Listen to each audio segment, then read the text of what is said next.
Hey everyone, thanks for being here. Thanks for being at the Simplifier and Forge webinar. My name is Bart Wijstra.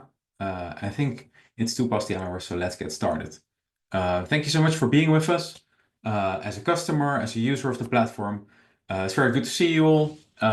This webinar, we do this every roughly 4 months. We're following kind of the working group meeting cycle from HL7.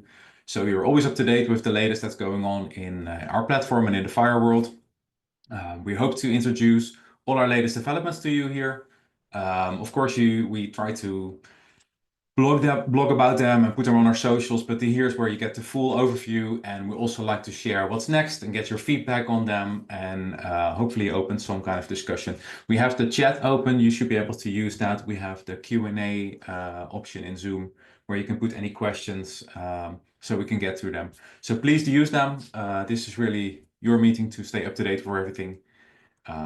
We are recording this session, so the recording will be shared afterwards. The slides will be shared afterwards, so you can click all the links.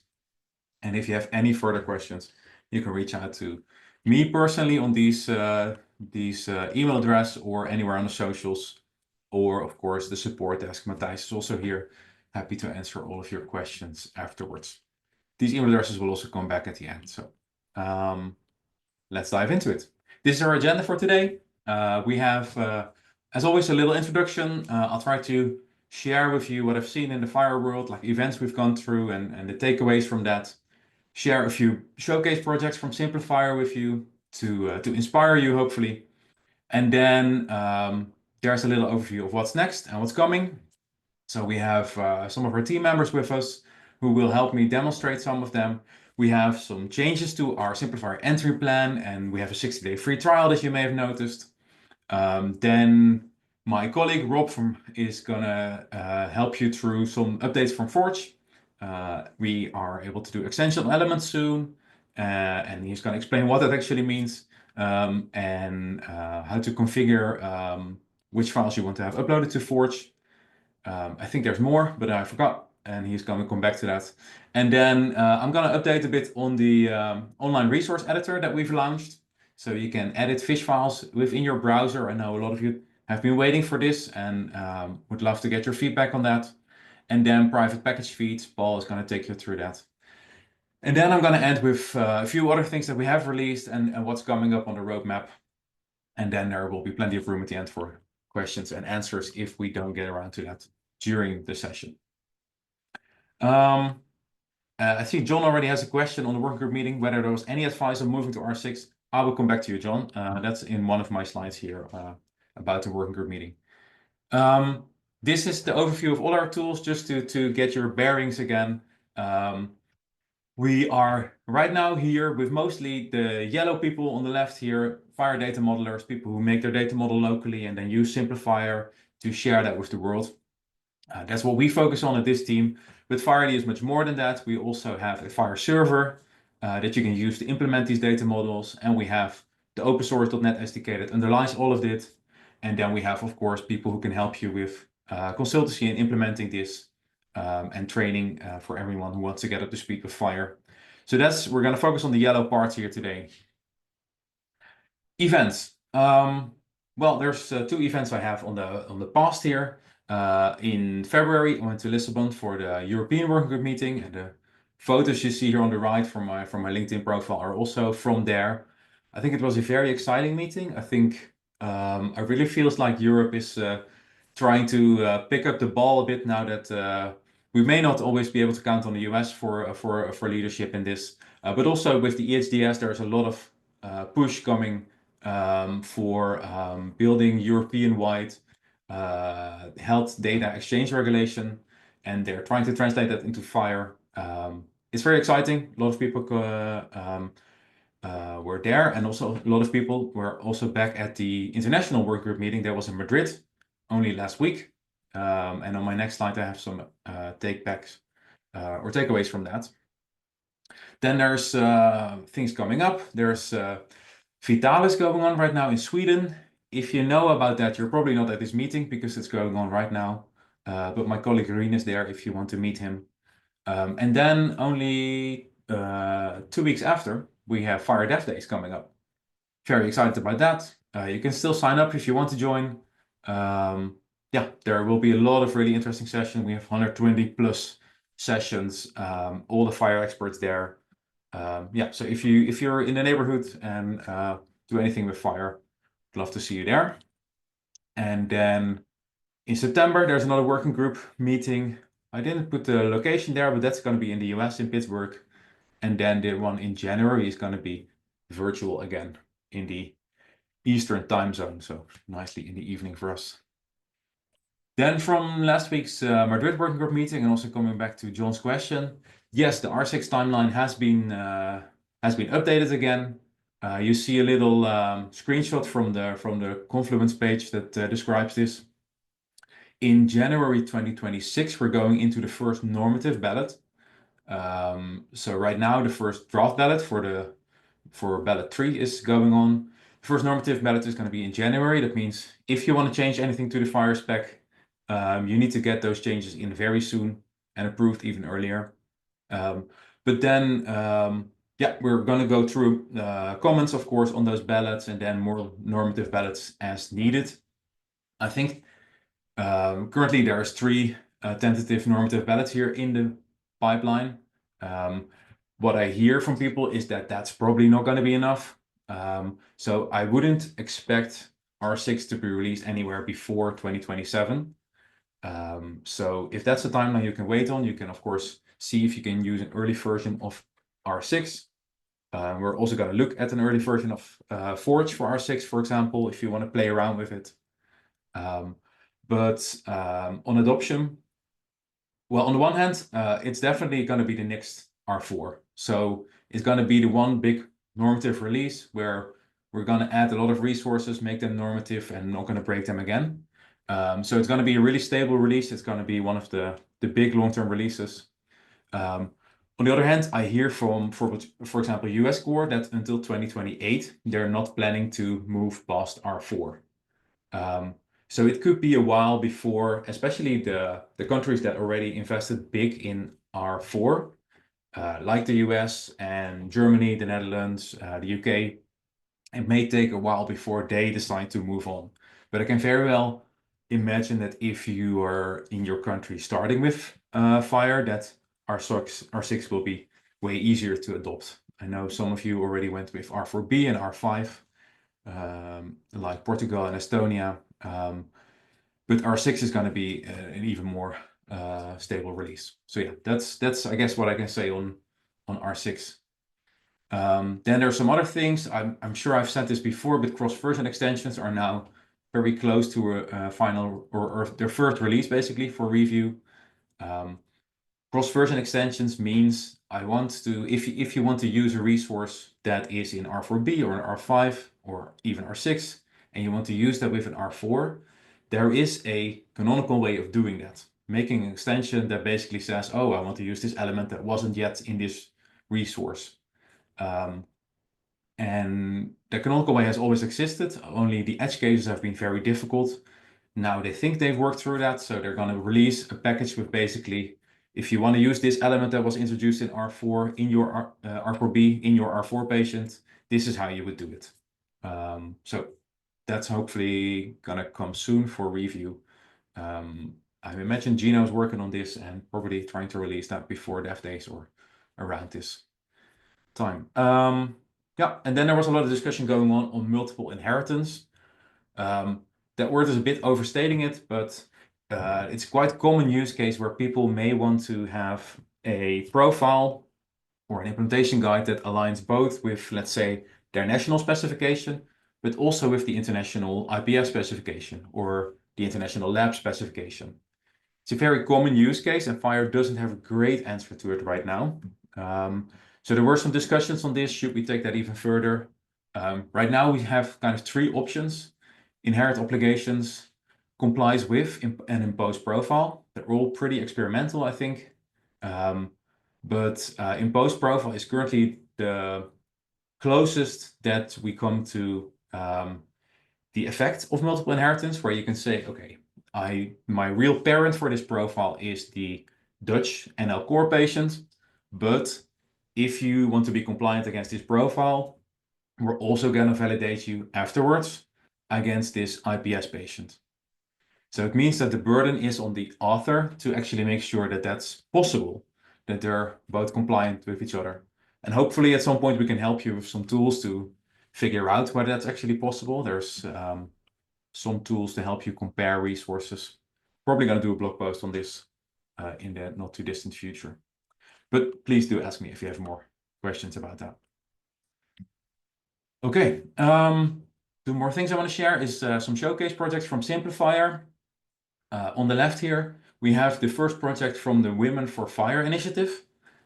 If you haven't heard about this, this has been going on at the Fire Dev Days and at some of the working group meetings before. And until now, it has been a lot of sharing stories, but my colleague Martine and Michaela Ziegler and some others really wanted to put some work behind this and not just talk, but also get some actual fire work done within the realms that we can help.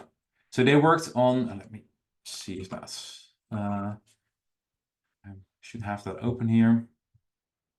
So they worked on their first project here, and it's about heavy menstrual bleeding and trying to make an implementation guide about that. How can we capture that data? How can we have questionnaires to track whether you might be suffering from heavy menstrual bleeding? Then we're at Dev Days, we're going to continue that. We have a Let's Build on how to work with this. So feel free to have a look at this. There's already an implementation guide started with a better description of the use case and what's all behind it, links to relevant data within the scientific literature. So yeah, I think that's a really lofty experiment and also a way to actually do something about it, like make some work out of better representation of female healthcare. And the other project I wanted to show is the CA Core project from the Canadian Fire Registry. I know the Canadian Fire Registry has plenty of projects, but I do want to highlight this one because they're on a very important initiative over there to try and harmonize all the different core profiles for the different provinces they have and bringing them together in one big Canadian core implementation guide. And that's this project, the CA Core on Simplifier. And another thing that's really nice to see here is that they're using the Issues tab here with community reported issues. So anyone with a Simplifier account, a free Simplifier account, can go here and report an issue and suggest some changes to the project. And this is also a reference to announcements that we have later, because this community reported issues is now open to everyone. Even if you're on an entry plan, then this is something you can use on your project. But I'll come back to that in a moment. Yeah, there was a question to share these links. I will do that in a moment. Yep. Okay, I'm going to use them, put them in the chat in a moment. Once I'm done talking for a second. So I think I mentioned this before. If you go to fire.ly/training, we have a few free trainings in there, including a fire profile introduction course, which can be really useful. I'll put that link in the chat in a moment too. Then let's move on to the actual meat of the meeting, where we're going to cover what's new and coming in Simplifier. And first, I want to talk you through the changes that we're making to the Simplifier plans.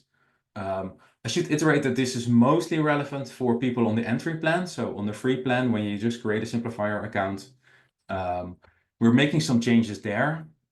Forge was never actually really part of that plan, only when you were using it just for exploration. But now we're removing that from the entry plan, and just like the IG editor, they're no longer part of the entry plan itself, but we're making, on the other hand, a free 60-day trial available to everyone. So everyone has probably seen on top of their profile here a little icon. I have a few of them, but you will have a voucher here in your vouchers section, and there's a free trial that you can start for a 60-day trial of the full professional plan. So in there, you can try all the important features from Simplifier, like using Forge, like using the implementation guide editor, but also using full quality control, so the bulk validation of your project, and also the new online resource editor that I will show later today. On top of that, we also have a free trainer's license. So if you are working with your university or anyone else and explaining people how to use Forge and Simplifier, just reach out to us and then we can set you up with a license and also vouchers that you can give to your students so they can actually use what you're explaining. And finally, this is actually relevant for everyone. We are strengthening the community aspect because Fire is all about community. We think interoperability works better when we know each other and trust each other. That's why we're organizing dev days, but that's also why we're putting more community features within our product. So first of all, we're making that community report as issues available to everyone.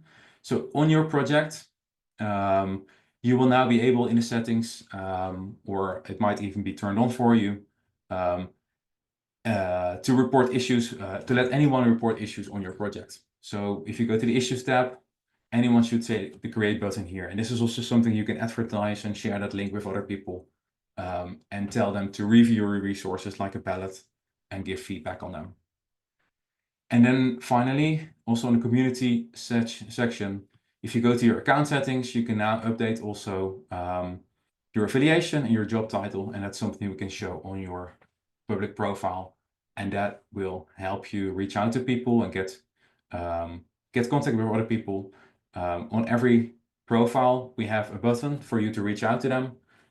So that's something you can do. And yeah, we hope that we can help put some more connections within the Fire community in there.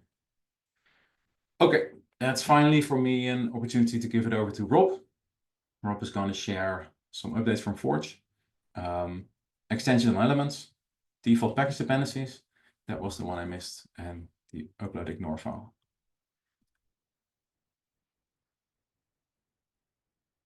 You're muted, Rob. Yeah, thank you, Ward. Yeah, there we go. There we go. So just checking that you can see my screen. Yeah, great.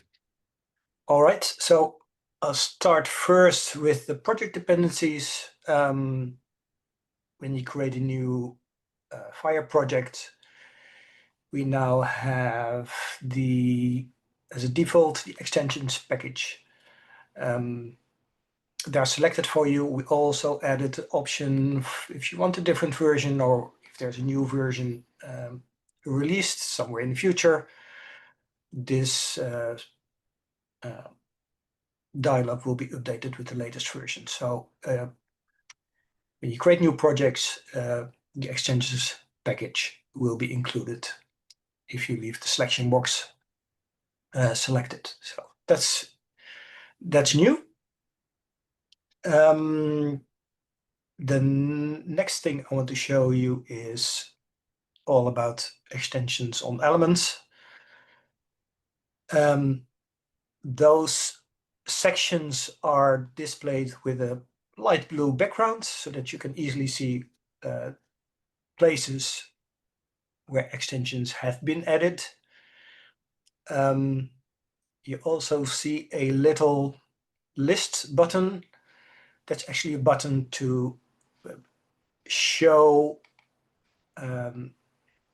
the UI element for adding extensions, because if you were to show everything on each element, it will be very busy. So the little list icon allows you to, let's say, click open the UI element for adding extensions on your element. That applies to common properties on your structure definition, like, I don't know, title or purpose or the structure definition itself, but also on element definition properties. So on a label definition, so on all these items where you see the little list icon, you can add an extension. So there's 3 ways of adding an extension. One is just to add an empty item where you have to manually enter a URL. We have a special button for adding a translation extension. That button is only available for string and markdown elements. And if you add a translation extension, the content type will match the type of the element where you're adding that translation extension to. So definition is a markdown element, so the type is selected appropriately for you. You can change it to something else.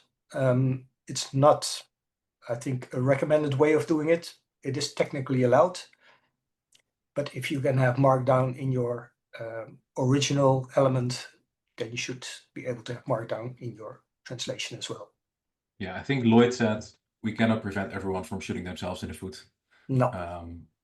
Yeah, so you probably want to stick to translating markdown with markdown. Right. So you can enter the content for this.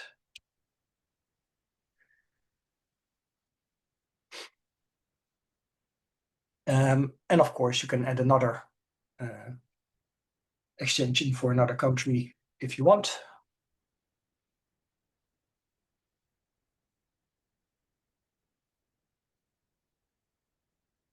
And this will allow you to add the translation extension in a quick way.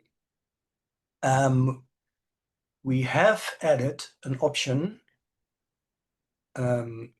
under the file settings, which allows you to correct the content type for translation extensions to match the content in which they are used. That basically means you can switch this on or off, but when it's on, and you, for example, select string here, and you were to save this,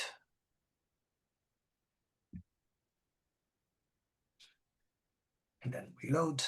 So we do try to prevent some foot shooting. Exactly. Great. So to give you an indication, we have corrected the type for this content element for you to markdown, because the original element on which the translation was added was marked down as well. Great. What we also have is the select button to add an extension. This is context sensitive, so what you see here should match or should be able to allowed to add to your element as an extension. So for example, here we have the I was going to look for the creation extension. Yes, I can't see it here.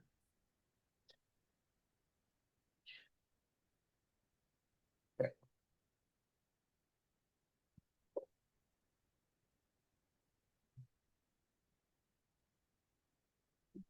That's fine. That's why it's not released yet. Yeah, I don't know. Not sure what happened there. So you would be able to add the application extension. Yeah, probably because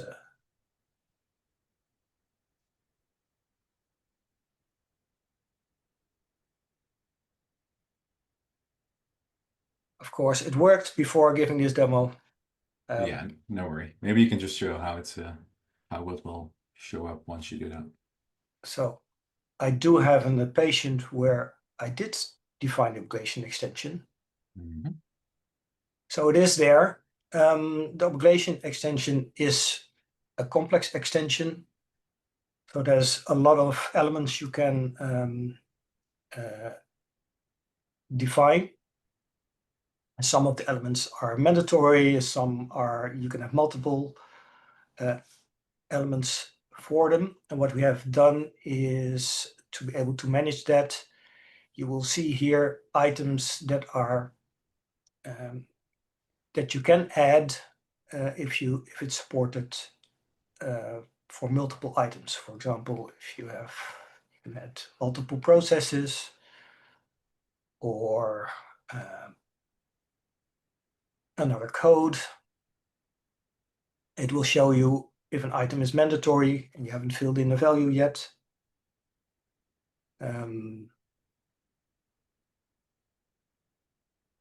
Let me see if I can.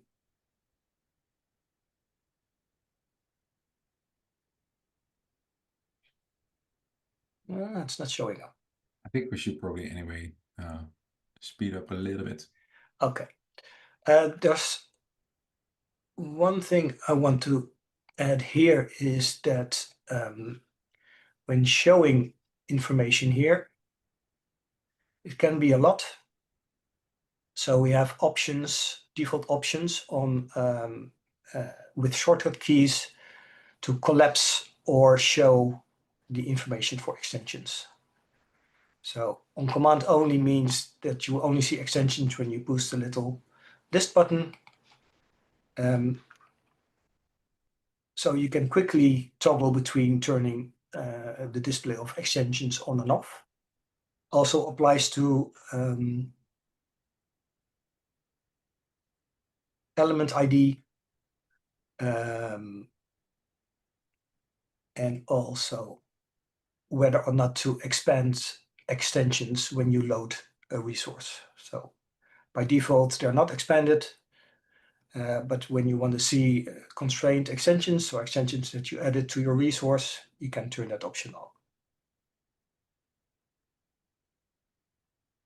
The last thing I want to show you is that we have added an option on when syncing your profiles or files to Simplifier. So this is a feature that only applies when you upload files. And it's a way of specifying that you want to ignore certain files when uploading to Simplifier.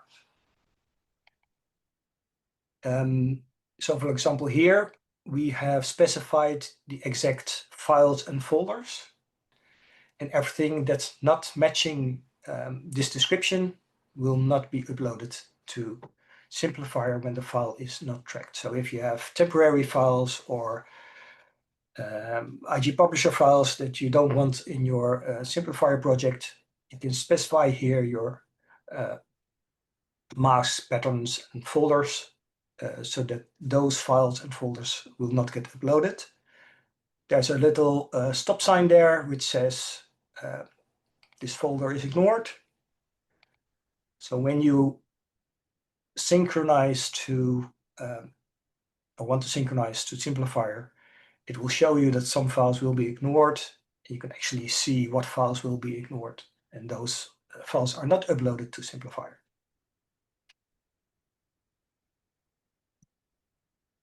Yeah? Yep.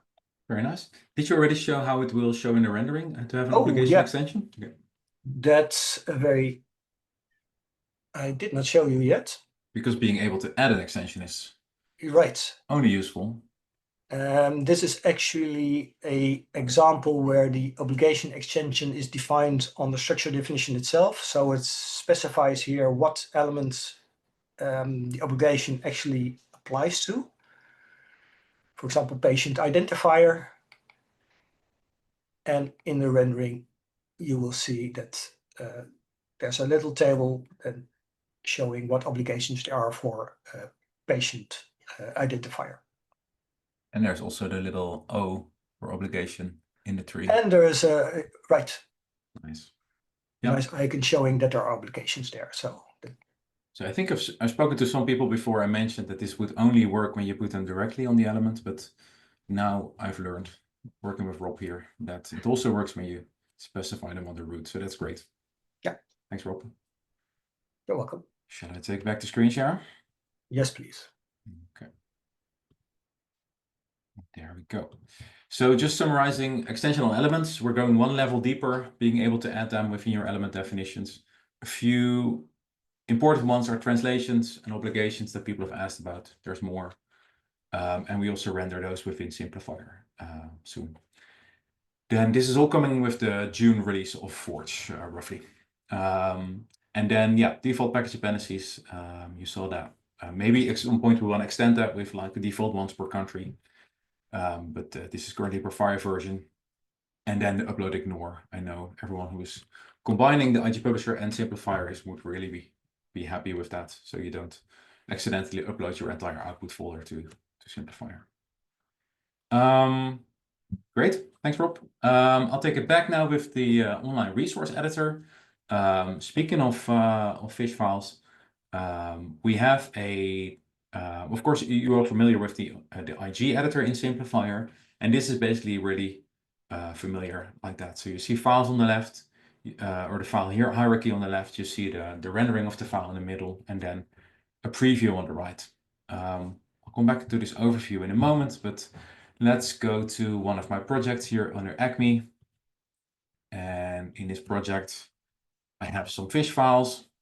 Yeah, my Acme Cowboy fish. So this is for my demo at the working group meeting in Portugal. There's two ways to get to your the file editor. Either you go to an individual file, and there you say edit this file, update it, edit it using the new online project editor and marked as beta. That's a public beta for everyone. Or you can go on the project level and go to file and then say go to the project editor. Once I do that, as I mentioned, you have files on the left here, the whole file hierarchy.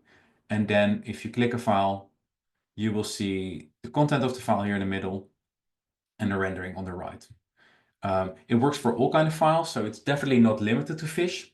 And we'll see that in a moment too, if I do everything correctly. But let's start with writing some Fire shorthand here. I'm just gonna remove this, so we start with nothing. And you see directly live, by the way, my preview updating here.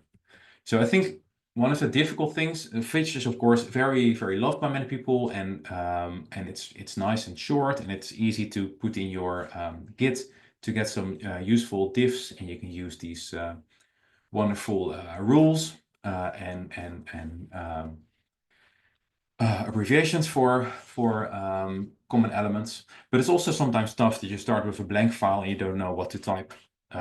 So there's a few things that we want to do about that. First of all, is probably adding some snippets here, but also once I start typing anything, so maybe I'll add, I want to write a profile here.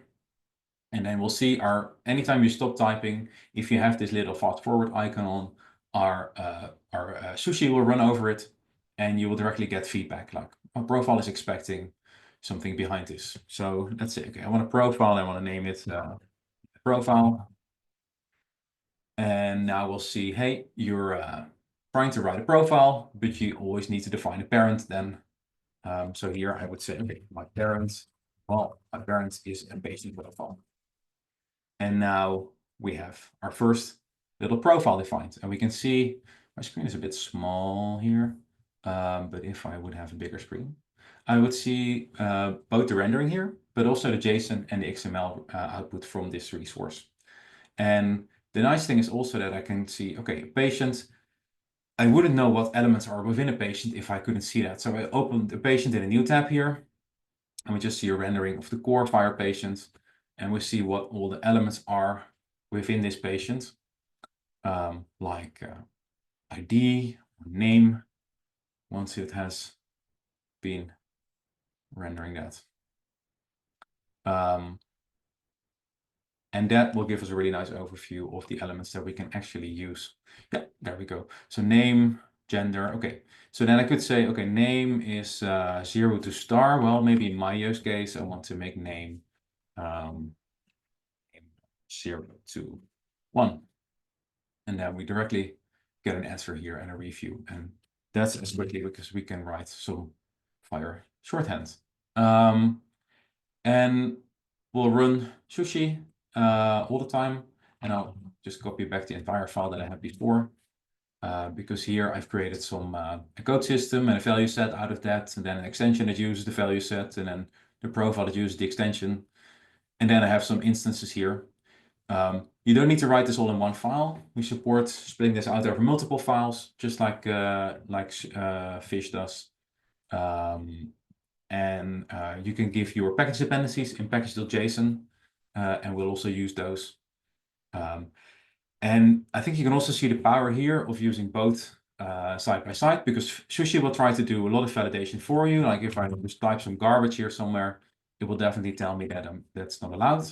But it's also not doing the full typing. For example, in one example, I use a code that actually exists here, but in another example, I use a code that's definitely not an existing cowboy hat to put a banana in your hat. So we see that Sushi does not complain about that, but once I save these files, so we can run Sushi directly here and actually save all the JSON files to my project. And once I've done that, and just let me refresh the browser here, then we see that in my generated fish, we have all the files that we just created. But then I have two patients here, and the one patient uses the code that's actually allowed, the GUS, but the other patient uses a code that's not allowed. And we directly see that also on JSON and XML files, you will get live inline validation here with also a highlight where the error is. And it will tell you, hey, banana is actually not coming from that code system. So I think this is super powerful. Now, when we go back to our project, we just have the JSON files and all the renderings that you're expecting from Simplifier and from Implementation Guide.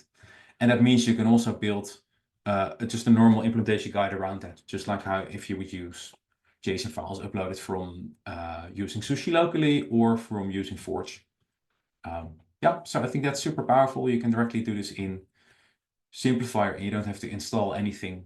Yeah, if you have a tied down laptop, and also it's way more visual, it's way more live and direct than doing this within your code editor locally. So looking forward to get your feedback on that. And I guess then I'm going to turn it over to Paul. I should have, no, I've stopped my screen sharing, but Paul is going to talk about the private packages in Simplifier, something that we've been promising in our last webinar from October, but that we have now released, and that's also coming to all of our tools. Yes, hi everyone. I'm going to talk about package feeds. I'm just checking, is my screen share visible? Should I zoom in a bit? Or... No, looks good to me. I see Acme organization page. All right, good. So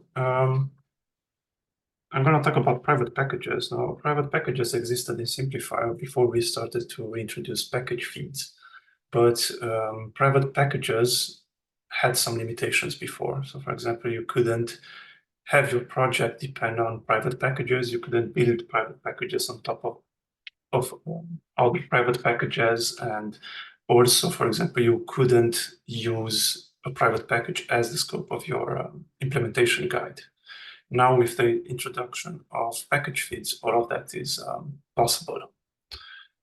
Now, it's important to understand that now in Simplifier, private packages, they don't exist outside of package feeds. And also that's the reason why when we deployed this to production, we already created feeds for every account that already had private packages. More precisely, we created a feed for every team that was managing private packages. In this demo, I'm going to show how you can create a feed from scratch, how you can publish a package to that feed, and how you can then build another private package on top of the previous private package. I'm going to use our Acme organization for this, but as I said, I'm going to start from scratch. I'm going to start by creating a new project. So let's go there. Let's give it a name. Let's use my initials. And let's call this is the base project. Right, R4. Let's give it scope. Doesn't really matter for this demo. But one thing that also changed on this screen is that now you can select a team that you want to manage this project. Previously, we used to create a new team every time you would create a new project. That became more relevant now with package feeds. Since I'm starting from scratch, I'm going to just choose to create a new team for now, and I'm of course going to make this project private. Right, so now I have a private project, and normally now I would just upload some resources, work on them, run quality control, make sure everything is fine, and then let's skip all of that and say I'm ready to create a package out of this project. Now I can go to my releases tab. I can choose create a new package, and what we see now is we have a little warning here on top. Basically, what happens now, what it says is you have a private project and you're attempting to create a package, but you don't have a feed assigned to your project, which means you're basically gonna publish your package as a public package. If that's what you want, just go ahead and it will work. But what I want now is to create a private package. So in order to do that, I will first have to configure a feed. I can go there by clicking on this button, and this takes me to the configuration page of my project where I can assign a feed. Now, if I already would have had feeds, I would be able to select an existing one. But since I'm starting from scratch, I'm just going to create a new one. Now, let's call this one my base feed. All right, and now create.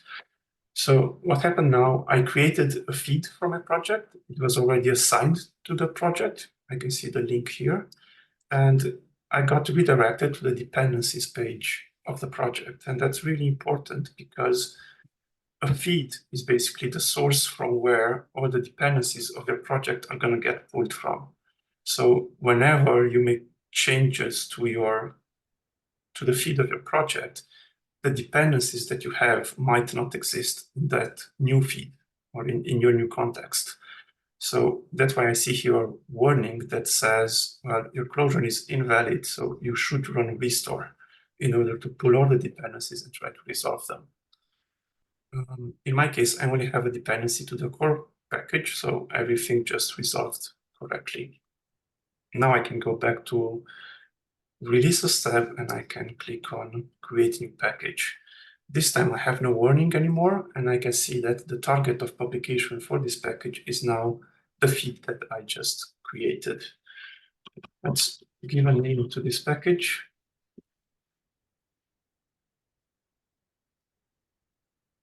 One, and let's just publish the package. Good. So far, what I just published a package to a feed. So if I go to the feed, under the packages tab, I can see that I just created a package from the project under this feed. And of course, I can also see the dependency of the package that I just created in this feed. Now, for the second part of the demo, what I want to do is I want to make use of this package and create another one on top of it. So I'm gonna keep things separate. So I'm gonna create yet another project. So I go back, create another project, and let's call this one, let's be consistent here, my use case project. Now this is gonna be R4 as well. So it doesn't matter right now, and I'm gonna make it private. Now it's important that it has the same theme. So for this one, I'm going to choose the theme that has been created for me on the previous project. So I'm going to use the same theme and I'm going to create the project. Now, as I said, I want to build on top of the private package that I just created. So in order to do that, the first thing I would have to do is add a dependency to that package. I can go over to the dependencies tab, and I can attempt to try to add a dependency, but if I try to search, it will only show me public packages because my project only has access to public packages currently.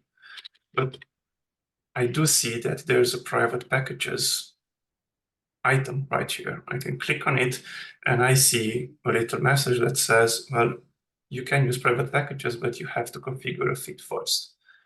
So if I click that, I'm now back at the feed configuration page of this project. Now I already have a feed and I can just reuse that one. I can choose it and click apply. Now, yet again, I'm redirected to the dependencies tab. But what I can now do is if I try to search, you will notice that now I will also find the private package that I created previously. I can just select it, and also you can just navigate to it by available feeds to your project and just click on the package. I have added it as a dependency, and now if I click restore, we can see that it was successfully pulled from the feed and installed into my project. And now, again, I'm going to work on some resources, build on top of the profiles on my base package. And let's say I'm ready and now I want to publish another package. I go again to the releases tab and I can create a new package and I can publish a new package. But I see that I'm going to publish to the same base feed. That's fine. You can do that. You can use one feed if you want to, but let's say I don't want to do that. I want to actually publish this use case package to a different feed. So how do I do that? Well, there's a way for it. Let's go back to our configure page and let's create a new feed where we want to publish this new package. So I can say Acme, and this is going to be my use case feed. And let's create it. Now, the feed was created and it was already assigned to the project. And as you can see, again, we are on the dependencies tab and we again see the red warning that says, well, we deleted your closure and you should run a restore. If I do run a restore, I notice that, well, the base package is now missing. And that makes sense because I just created this feed. So that feed has no connection to my previous feed. To fix that, what we can do is use upstream feeds, we call them. So basically what we have to do is we have to go to this feed and we have to configure it to have access to the packages from a different feed. And to do that, we go to the upstream tab. And here we say add feed. And we say, well, I want the base feed to be the upstream of my feed. Just that click, we can see it got added. And now if we go back to the project, dependencies tab, if I click restore, now we see that the package was successfully resolved. And now I can finally publish to the feed that I wanted to publish to. So let's say this is my use case package. And if I publish, now I have basically created a private package, which is built on top of another private package.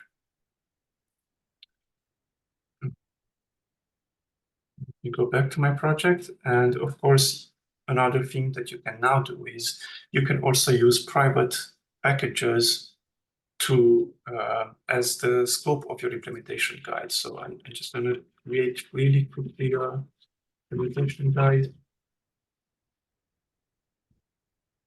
Private, and then if we go to the settings section, scope, and I can use my use case package and I can configure that to be the scope of my guide. That's also now possible. Yeah, I think that's pretty much it. One last thing I want to mention, we did make some changes on the releases tab of a project. So what we now show here is all the package versions that were created from this project and published to the selected feed. So now my feed is this one, so that's pre-selected, but I can also see if I have published, maybe I also published public packages out of this project. So I can also see that right now. And also another thing we changed here is that we now show individual versions that are linked to this project and not the package as a whole. So if you can create a different version for this package from a different project, for example, but if you go to the releases tab of that project, you only see the versions that were created from that project. And yeah, of course, we also added support for package feeds into File Terminal, and we are currently working on also doing that for Forge. I think that's pretty much what I wanted to share. Super, Paul. If you think, wow, that's pretty complex, we agree. But I think it's also super powerful. Package feeds will allow you to have a whole constellation of private package dependencies. So if you are someone who's not working with public content, this is super valuable to create hierarchies, to create your implementation guides about private packages. So if you want to use this and you can't figure it out by yourself, feel free to reach out to us and we're happy to set it up with you. It is also pretty new, but we think it's super powerful. You can even use it via the API, just like we have like the packages.fire.org. I have an API for that. We also have API endpoints for private packages. They're documented in our API documentation. Yeah, I think it can be super useful and prevent you from having to set up all kind of things locally with your package dependencies. Great, thanks, Paul. We have 8 minutes left. I just want to finish the few slides that I have and then open it for questions. And it was already a really nice AI question from John. The new .NET validator, Helma touched on this in one of the questions. We currently have the new .NET validator in the validator playground. So if you go via home and click on validator, you find it there. Also, if you go to a simplifier resource and you click there on validate, you also get to that playground and you have the option to choose one of our 3 validators at the moment, the .NET legacy validator, the .NET, and that's the one you've been used to for now. The new and improved .NET validator, that's completely rewritten and a lot more powerful in many places and more understandable output. And then there's the Java validator. We're trying to bring these to all places. And one of the places that it is currently in Simplifier there, it's in Fire the Terminal, but we also want to bring it to quality control. So the bulk validation for Simplifier, Forge, and Fire the Terminal. So that you have the option to use that everywhere. And then there's the Java validator. We're working on some nice improvements there too. Better handling of dependencies. And as I said to Helma in the question that she asked, validators are never perfect, and more validators catch more issues than less validators. So we try to make sure that you can run all of them side by side, so you get the best quality specifications. Then another thing we improved, especially for people who have multiple branches of the same project on Simplifier, we now link your package to the project where it came from, the package version individually. So that's really powerful for going back and forth between projects and packages. Metadata expressions is something we have for making sure your resources look pretty on Simplifier, for pulling out a name and a little description. And that's something we now also apply to your packages. So you can even retroactively apply this to your packages based on the linked project. And we added a lot of more search bars on many places that are already pre-filtered for searching within your organization or your project or your country. Then the roadmap. I just want to mention a few things that we've already discussed today. Forge is working on these 3 things that Rob showed: private package feeds, extension elements, upload ignore file. Simplifier, we're working on many different rendering improvements. So many of you have reported the little issues, or sometimes a little bit bigger issues, like in JSON, we're rendering the data wrong, I think. But that's going to be fixed soon. We have upgrades coming out. And then on snippets feature in Simplifier, we're also making it possible for you to have private snippets and also be very aware that some of them are public. And then after that, we're still working on that official HL7 guide. You've seen the Women for Fire one, that looks really pretty, but we're going to make that available to all of you. We're going to work on some enterprise features, single sign-on, multi-factor authentication, just to keep you all secure.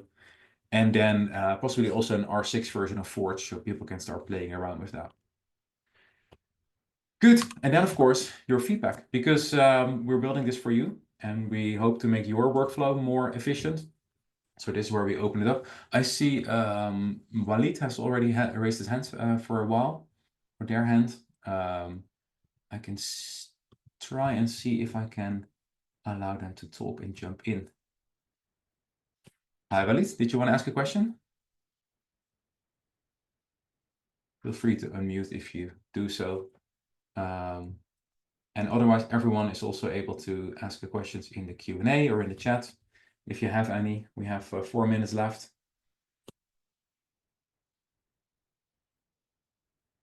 And if not, that's also perfectly fine. I don't think Walid is unmuting, so maybe it was just a mistake. Good. Well, thank you all very much for participating. If there's no more questions, then feel free to reach out to us. Our email addresses are here for both the support and for myself personally. We'll follow up later this week or next week with a link to the recording and the slides so you can click everything and explore it all. And please reach out if you have any questions. Thank you so much for being here.